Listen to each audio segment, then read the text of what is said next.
자, 한 주 잘 보내셨습니까? 이제 데이트 휴무가 코앞에 왔습니다. 어쨌든 데이트 휴무를 잘 이용하셔서 푹 쉬시고요. 오늘 이야기는 여러분들이 상당히 와전되게 현재 정보를 듣고 있는 금리와 미국 디폴트에 대해서 좀 이야기를 해볼까 합니다. 이게 상당히 현재 오묘한 논점을 가지고 움직이고 있다는 거죠.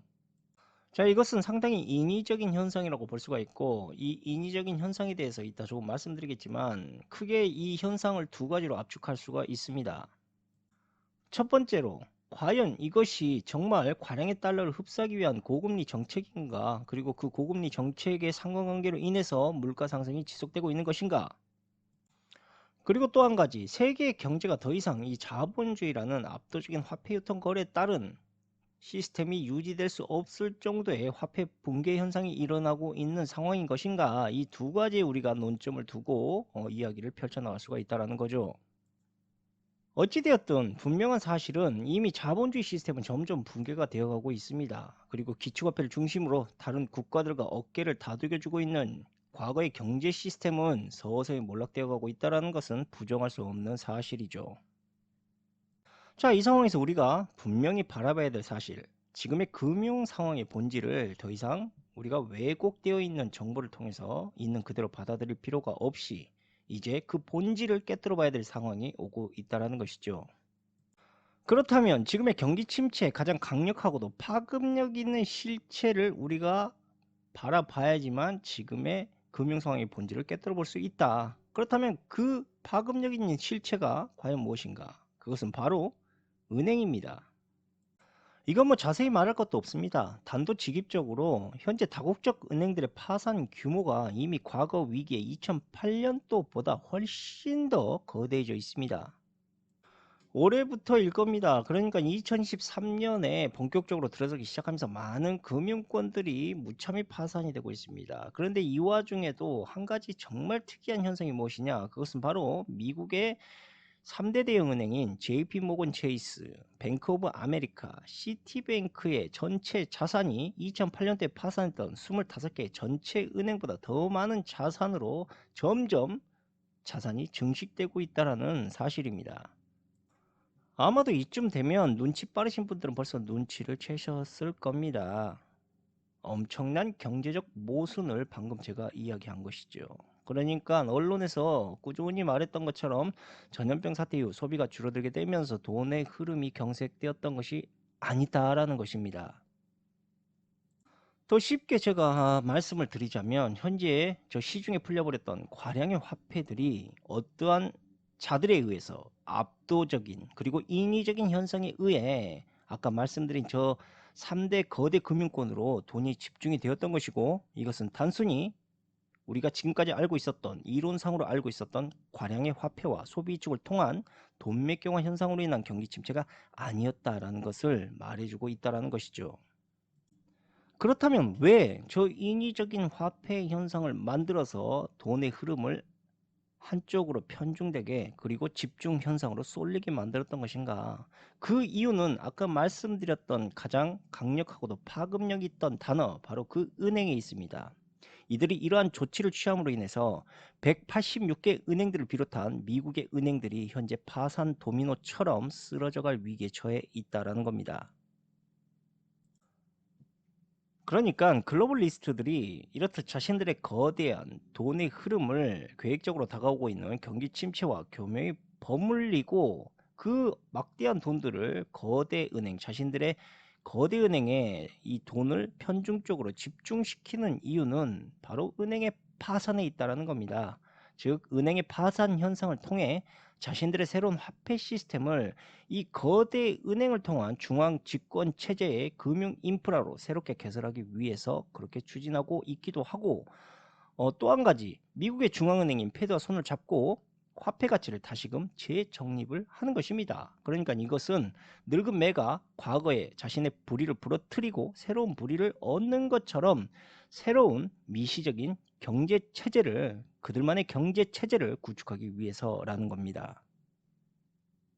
이렇게 저들이 의도적으로 은행의 파산을 부채질할수록 그들의 편중적인 화폐 계획 추진을 통해서 무너져가는 가치들, 즉 더욱더 싸게 사려는 치밀한 전략을 또 한 가지 꾸며낼 수가 있습니다. 여기서 말하고 있는 미시적인 새로운 경제라는 것은 과거의 화폐를 뿌리고 걷어들이는 저 애매한 문제로 인해서 현재 사라지지 않고 더욱더 늘어만 가는 과도한 부채와 화폐 가치 하락의 문제로 인한 불투명한 경제 흐름, 이것을 이제 더 이상 자유시장에 맡기는 것이 아니라 거대 은행들이 그 금융을 중앙집권할 수 있는, 그러니까 직접 화폐를 주저하고 그 가치와 흐름의 권한을 독점할 수 있는 그러한 체제로 바꾸겠다라는 의미가 다분히 숨어 있다라고 그렇게 생각을 하셔야 된다라는 겁니다. 이것은 뭐 저의 뇌피셜은 절대 아닙니다. 그 흐름을 하나 말씀드리자면, 최근에 퍼스트 리퍼블릭 은행이 파산 위기를 맞게 되었죠. 그런데 결국 JP모건이 인수합니다. 이것이 가능한 이유도 아까 말씀드렸다시피 거대 은행에만 편중적으로 쏠리는 화폐의 매우 불합리한 돈의 흐름 때문이고, 금융 엘리트들이 경기 침체라는 핑계를 대면서 자신들의 거대 은행들을 통해 값어치가 폭망하는, 즉 하락하고 있는 그러한 금융권들을 하나둘 잡아먹고 있는 계획의 일부라고 보시면 된다는 겁니다. 그렇다면 이쯤에서 금리 인상이라는 것, 제롬 파월은 어떻게 향후 선택을 하게 될 것인가? 뭐 당연한 이야기겠죠. 금리 인상을 지속적으로 계속 추진할 수밖에 없겠죠. 그렇게 해야지만 자신들의 거대 은행, 자신들의 손으로 만들고 있는 거대 은행들의 살이 편중적으로, 돈의 유통의 흐름이 편중적으로 흘러가면서 더욱더 살이 찌게 되는 것이고, 반대로 자신들이 잡아먹어야 될 다른 사내 금융권들은 점점 가치가 파산되게 되면서 자신들의 돈으로 싼 값에 그것을 사들일 수 있는 상황. 그러니까 반대로 잡아먹어야 될 것들을 더욱더 굶주리게 만들고 있는 상황을 만들어야 되기 때문에 이 금리 인상이라는 것은 장기적이고 또한 지속적으로 계속적으로 상승될 수밖에 없다. 그러니까 여러분들은 절대 언론에서 저들이 내뱉고 있는 그 목소리를 그대로 받아들이시면 안 됩니다. 다시 한번 강조드리겠지만, 금리 인상이라는 것은 지금의 시중 은행들의 연쇄 파산, 기업들의 연쇄 몰락을 위한 그 계획의 일부분으로 작동이 되고 있는 것이고, 이것은 결코 절대로 물가 상승을 방어하기 위한, 혹은 경기 침체를 벗어나기 위한 그러한 패드의 정직한 정책이 아니다라는 것을 여러분들은 눈치채셔야 됩니다. 패드가 장기적인 금리 인상을 계속적으로 소심하게 단행을 하게 된다면 이것은 시간의 문제일 뿐, 은행들의 연쇄 파산 피할 수 없게 되고요. 상업용 부동산 역시 붕괴가 되기 시작합니다. 주택 가격도 급락을 하게 되겠죠. 기업 역시도 어려워질 수밖에 없기 때문에 직원들의 대량 해고, 또한 그로 인해서 실업률이 급등할 수밖에 없고, 물품 서비스 등등 이 모든 것들의 가치가 하락을 하게 될 겁니다. 자, 그렇게 때가 되면 지금까지 자신들이 편중적으로 돈의 흐름을 만들고 그 돈을 열심히 모았던 것들을 뿌리기 시작하겠죠. 떨어진 가치를 사들이기 위해서 말이죠. 자, 그렇게 모든 시스템의 인프라가 중앙 집권형 금융 시스템으로 바뀌기 시작하면서 이것이 새로운 화폐로 다시 가치가 재정립되면서 우리가 알고 있는 경제가 리셋이 되기 시작하는 겁니다. 과거 2008년에 리먼 파산, 이때 금융위기가 촉발됐던 것 역시도 뭐였습니까? 2004년부터 2007년까지 FRB가 금리를 단계적으로 인상했기 때문에 이런 문제가 생긴 거 아니겠습니까? 그리고 현재 5%대의 금리, 이거는 2008년 당시 때보다 현재 높은 금리를 유지하고 있는 겁니다. 뭐 당연하겠지만 현재 화폐 공급량, 그러니까 M1 역시도 당시보다 훨씬 비대해지고 있습니다. 뭐 이것뿐이겠습니까? 금리도 그 당시 금융붕괴를 촉발시켰던 2007년보다 높은 상황이기 때문에 이자 부담 역시도 훨씬 커진 것 우리가 사실로 받아들여야 되겠죠. 여기까지의 이야기는 과거의 경기 침체와 매우 비슷한 흐름을 보이고 있습니다. 그런데 과거와 판이하게 되는 한 가지의 팩트, 아까도 말씀드렸다시피 글로벌리스트들의 3대 은행의 압도적인 자산의 증가. 그렇다면 이 압도적인 자산의 증가, 그러니까 즉 압도적인 M1, 다시 말해서 압도적인 화폐 공급량, 이것이 의미하는 바가 무엇인가? 압도적인 화폐 공급량은 다시 말해서 그만큼의 은행 이자를 지급해야 한다. 즉 그들이 압도적인 돈을 은행에 예치할수록 그 돈들은 고금리를 통해 더욱더 높은 수익을 올리게 되고, 또한 높은 부채를 걷어들일 수 있게 된다. 이뿐 아니라 정치권 역시도 한패가 되어서 움직이고 있죠. 민주당, 공화당 현재 달러의 유예 기간을 계속적으로 협상 실패로 몰아가면서 경제 위기를 더욱더 고조시키고 있다. 그러니까 이러한 모든 문제들은 지금의 자산 가치를 더욱더 폭락시킬 수 있는 그런 명분을 만들어내고 있고, 이들은 그것을 노리기 위한 한 가지의 불합리한 협상들을 추진하고 있는 것이다라고 보면 됩니다. 오는 4월 우리가 통계에 따르자면 미국은 약 8천억 달러가 현재 이자로 지불이 되고 있습니다. 물론 이것은 공식적인 부채 이자일 뿐이고 비공식적인 부채까지 감안을 한다면 이보다 더욱더 많은 돈이 우리가 모르는 방법을 통해서 은밀히 그 돈들이 사라지고 있다라고 보셔야 됩니다. 그리고 그렇게 사라진 저 돈들은 아까 말씀드렸던 저 거대 3대 그들의 산하의 글로벌 은행에 그 돈들이 점점 자산으로 예치가 되고 있고, 이 돈을 미국에서는 블랙머니라고 부르는 겁니다. 그리고 이 돈들은 말 그대로 블랙한 곳에 쓰이는 것이겠고 말이죠. 아무튼 이런 압도적인 부채 현상으로 인해서 미국의 총 통화량, 그러니까 M2는 지난 60년 이래 최저 수준을 기록하고 있습니다. 그리고 그들의 눈과 귀로 활동 중인 CNN마저도 금리 인상은 앞으로 경제 상황을 더욱 악화시키게 될 것이다라고 주장을 하고 있습니다. 그런데 사실상 그들은 경제 상황을 악화 계획으로 계속 만들고 있습니다. 일부러 그렇게 만들고 있죠. 그렇게 글로벌 은행들을 통해서 자신들의 자산은 금리를 통한 자산 부풀리기를 하고 있고, 그와 동시에 새로운 화폐 유통 시스템을 구현하고 폭망해가는 경제 위기로 폭망해가는 싼값에 사들이는 가치, 이 모든 삼박자를 교묘히 이용해서 현재 이들이 계획하고 또한 장난을 치고 있는 것입니다.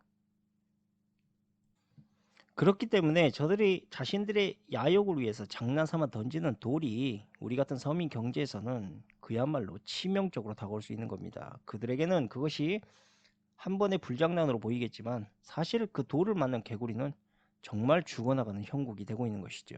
그리고 그 개구리의 뒷다리를 아그작 씹어 먹으려는 속셈이 저들의 계획인 것이죠. 자, 그렇다면 패드가 세계 경제에 대한 구원투수로 나서는 것이 아니라 그들의 한 끼 식사의 먹잇감을 만들기 위한 속셈이라는 것은 분명히 알았는데, 이 단계적인 금리 인상을 무엇으로 촉발시켜서 그 가치를 떨어뜨리려고 하는 것이냐, 그것은 바로 국채와 주식의 대규모 매도를 촉발시키기 위한 그런 방식으로 금리 인상을 추진한 것입니다. 뭐 당연한 것이겠지만 이것을 제대로 준비하지 못한 은행들, 그 첫 번째 먹잇감이 될 수밖에 없고, 현재도 많은 실리콘밸리 은행들이 그렇게 당하고 있고, 퍼스트 리퍼블릭 은행도 그들에게 맛있는 식사 한 끼였을 뿐입니다.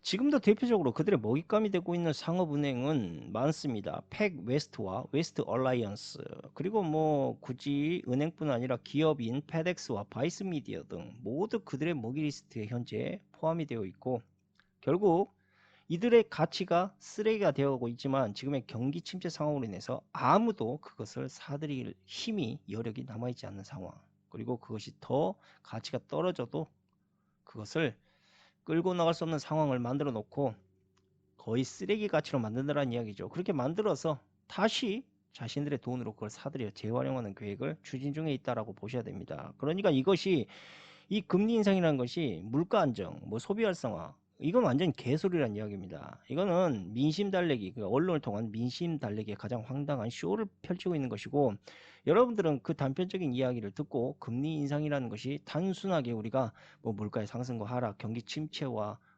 경기 뭐 상승에 대한 어떤 리사이클을 만들어내고 있는 돈의 흐름이다라고만 생각할 뿐이지, 그들은 우리에게 그렇게 말해놓고 자신들의 그 돈으로 마음대로 가치를 폭락시키고 그것을 또 사들이고 또 부를 편중적으로 빈익빈 부익부 현상을 더 심화시키는 그런 상황을 만들어내고 있다는 걸 여러분들이 알고 계셔야 된다는 겁니다. 이들이 점점 자본주의를 통해서 빈부격차를 심화시키고 있는 것은 바로 화폐가 자신들의 기득권으로 영원히 남아야 되기 때문이기도 하지만, 그 과량의 화폐들을 자신들이 독점해야 되기 때문입니다. 그러니까 새로운 화폐 독점 권력을 추진하기 위해서는 지금의 돈이 더 편중적으로 자신들의 손아귀에 들어와야 된다. 그러니까 지금의 가난한 사람들은 더 가난해지고 부자인 사람들은 더욱더 부자가 되어가고 있는 현상을 우리가 피해 나갈 수 없을 것이다. 그런데 이러한 엄청난 현상의 흐름들이 일어나고 있으면서도 언론에서 겉으로 전혀 문제가 없는 듯이 대중들에게 이야기하고 있다라는 겁니다. 그 대표적인 인물을 두 명으로 압축시켜서 말씀드릴 수가 있는데, 첫 번째가 JP모건의 CEO이자 유대인인 제이미 다이먼과 유대인인 자넷 옐런입니다. 말씀드린 저 두 명의 유대인은 현재 자금 문제가 일어나고 있을 뿐 이제 거의 모든 문제가 해결되었다. 경기는 회복될 것이고 금융권은 다시 안정을 되찾게 될 것이다 라고 이야기하고 있습니다. 그런데 지금 우리 주변의 현상의 상황은 어떻습니까? 전혀 그렇지 못합니다. 물가는 폭등하고 있고 현재 부동산은 여전히 침체기를 벗어나지 못하고 있습니다. 여기에 패대 금리 인상 같은 경우는 당연히 물가를 염두하고 올리는 금리 인상 단행 정책이 아니죠. 그럴 의도로 금리 인상을 하는 것도 아니고 그들의 욕심과 그들의 욕망을 채우기 위한 금리 인상이기 때문에 물가는 아무런 상관이 없습니다. 즉 금리만 올라가면 우리의 부채 이자에 힘들어할 그런 상황만 올 뿐이고 물가는 더욱더 상승하고 있습니다. 이것이 이들이 노리고 있는 진짜 금리 인상의 정체라는 겁니다.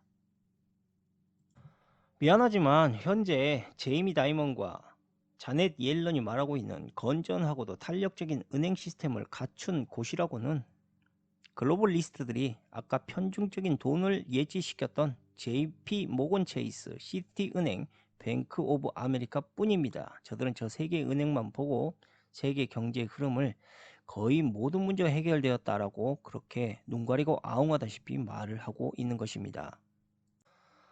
최근에는 새로운 세상과 새로운 경제체제 구축을 추진한다라는 이른바 다자간의 금융연합지구가 조용히 탄생이 되었습니다. 그러니까 이것이 언론에 공표에 드러나지도 않고 비밀리에 개설이 되었다는 것이죠. 그리고 그 중심에는 말도 많고 탈도 많았던 제프리 앱스타인이 있었습니다. 또한 그와 연루된 고객 명단 역시도 함께 밝혀지게 되었죠. 말씀드린 저 VIP 고객 명단에는 JP모건의 제이미 다이먼과 구글의 창업자 세르게이 브린, 유대인 노암 촘스키, CIA 국장의 윌리엄 본즈 등이 포함되어 있습니다. 그리고 저 명단에 있는 대부분 인물들이 우리가 음모론적에서 상당히 많이 대두되었던 인물들이다라는 것을 알 수가 있고 결코 인성적으로나 도덕적으로 이것이 품행에 갖춰진 인물들이 아니다라는 것쯤은 이미 여러분들도 알고 계실 거라고 봅니다. 그렇습니다. 이 과거 영상을 보신 분들은 최근에 미중 대 이야기만 보셨더라도 이건 역시 다 연결되어 있다고 보시면 됩니다. 결국 모든 것이 다 연결되어 있다는 것이죠. 이 새로운 연합지구라는 것 역시도 단순한 의도로 창립된 것이 절대 아니다라는 겁니다. 자, 지금까지의 흐름을 보았을 때 우리가 몇 가지를 조용히 유추해 볼 수가 있습니다. 첫 번째로 금리 인상은 우리가 생각했던 것보다 더 장기적이고 점진적으로 흘러가게 될 것이다. 두 번째, 현재 시장의 가치는 지금보다 더욱 곤두박질 치게 될 것이다. 세 번째, 물가는 금리 인상과는 별개로 더욱더 상승하게 될 수도 있다. 네 번째, 진짜 폭락은 아직 오지 않았다. 자, 다섯 번째, 그렇게 유추하는 가장 큰 이유는 아직까지도, 그러니까 현재까지도 그들이 화폐를 통해서 가치를 떨어뜨리고 있는 그 어떠한 상품도 본격적으로 그들이 매입을 하려 하고 있지 않기 때문이다. 뭐랄까요? 쉽게 말해서 경제위기 끝이 아닙니다. 이제 시작을 하려고 하고 있다라고 우리가 보는 게 맞다라고 저는 생각을 하고 이 굵직한 대형 은행들의 파산 결국 새로운 경제, 새로운 화폐 그 위대한 시작의 첫발의 출발점일 뿐이다라고 보셔야 됩니다. 그리고 그들을 위해서 열심히 봉사하고 있는 국내 언론들은 하나같이 제롬 파월의 입에서 흘러나오는 금리 인상의 소식에 대한 모든 초점을 거기에만 맞추고 있고 또한 미국 채무 디폴트를 선전하면서 그 위기를 극대화시키고 있는 것 또한 새로운 경제 위기를 만들어낼 명분을 열심히 현재 조달을 하고 있는 것이다라고 보면 됩니다. 이것은 부채 한도 상향이라는 사기적인 그리고 기만적인 정치적 사기극에 움직이고 있는 화폐와 경제 판단을 제대로 된 판단을 우리가 보지 못하게 또한 흐리게 만들기 위해서 금리 인상으로 발생하고 있는 그 진짜 본질의 문제를 교란시키기 위한 술수로 저들이 계속적으로 경제 위기를 이용하고 있고 현재 부채 한도 상향의 협상 역시도 결국에는 극적으로 합의될 것으로 저는 그렇게 개인적으로 추측을 하고 있습니다. 여러분들도 어느 정도 눈치를 채고 있겠죠. 아시다시피 패드라는 것은 단순한 중앙은행 그리고 그 역할, 통화를 담당하는 금융기관이다라고 보기에는 너무나도 많은 것이 얽혀 있다라고 여러분들도 이미 알고 있을 겁니다. 이 패드의 금리 정책을 통한 글로벌 경제 위기의 촉발 역시도 결국에는 정치적 목적을 달성하기 위한 그 수단에 이용당하고 있을 뿐이고, 금리 정책 이후 불안한 국제 상황을 이용한 전쟁은 늘 그 경제 위기와 함께 바늘과 실처럼 따라다니는 것이 그 관례일 정도로 뻔한 흐름을 보이고 있습니다. 결국 우리가 알고 있는 그 경제다라고 불리우는 그 모든 것들은 정치적 쇼맨십을 더욱 화려하고 극적으로 만드는 데 필요한 촉매제의 역할을 담당했을 뿐이고, 우리는 이 같은 거짓된 현상을 경제다라고 머리로 이해하고 있는 것 뿐이고, 반면 정치인들은 이 같은 위기의 경제를 이용해서 자신들의 정치적 생명력을 더욱더 연치시키는 그러한 명분으로 작용을 시키고 있는 겁니다. 자, 끝으로 여러분들에게 이 방송에서 말씀드리고 싶은 그 이야기는 매우 단순 명료합니다. 엘리트들의 이 목적이 무엇이냐? 비트코인이 발행되었던 이유, 블록체인이 연이어 탄생됐던 이유, 자, 그 모든 것이 과연 무엇 때문이었을 것이라고 여러분들은 보십니까? 참고로 비트코인 같은 경우는 익명성이죠. 익명성이 맞습니다. 그런데 다만 모두의 익명성이 아닌 권한을 가진 자들만이 열람할 수 있는 그 익명성이라는 것이죠. 앞으로의 경제와 금융권, 당연히 저 비트코인과 블록체인처럼 매우 흡사한 방향으로 흘러가게 될 것이죠. 즉 높은 등급을 받는 사회 신용 평가 점수가 살아나게 될 것이고, 인간의 사회 활동을 면밀하게 들여다볼 수 있는 개인정보는 물론 스마트 시티와 15분 도시라고 불리우고 있는 지오 펜스들이 하나둘 생겨나게 될 것입니다. 그리고 그 강력한 표본 중에 하나가 지금의 네옴시티죠. 자, 말씀드린 이 모든 것들은 결국 새로운 금융과 경제의 밑바탕을 만들어내기 위한 지주돌과 같은 역할을 하고 있는 것이다라고 여러분들은 볼 수가 있고, 아주 오래전부터, 그러니까 몇십 년 전부터 그렇게 만들어내기 위해 탄생되어진 것이다라고 여러분들은 보셔야 됩니다. 그리고 당연하게도 이 모든 것들이 새롭게 바뀌기 시작하려면 리셋을 해야죠. 모든 것들을 새롭게 뒤바꿔야 됩니다. 그래서 반드시 필요한 것이 바로 리셋 경제라는 것입니다.